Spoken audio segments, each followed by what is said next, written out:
আসসালামু আলাইকুম, আশা করি সবাই ভালো আছেন। যারা প্রবাসে ড্রাইভিং করে, বিশেষ করে মাইক্রো অথবা হুন্ডা, তাদের জন্য একটা গুরুত্বপূর্ণ পরামর্শ।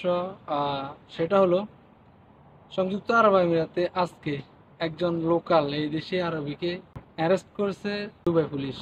তার অপরাধ ছিল সে এই দেশি ট্রাফিক ল ভঙ্গ করার অপরাধে তাকে গ্রেপ্তার করেছে এবং তার গাড়িটাকে জব্দ করা হয়েছে।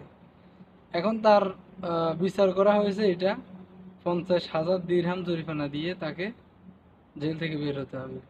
যদি আগামী 1 বছরের ভিতরে এই গাড়িটি আবার কখনো কোনো কারণে জব্দ করা হয়, তাহলে 2 লক্ষ দেড়হাম পর্যন্ত জরিমানা দিতে হবে এবং বিভিন্ন শাস্তিও ভোগ করতে হতে পারে যদি কখনো হয়।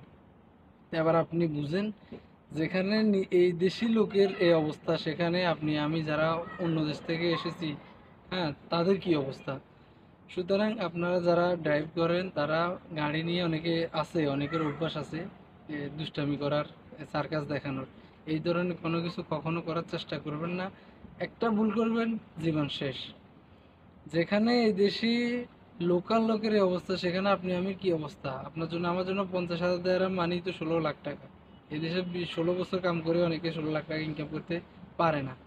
আবার নেক্সট টাইম যদি কোনো ভুল করে, 2 লক্ষ দেড়হাম পর্যন্ত জরিমানা এবং কি জেল হতে পারে।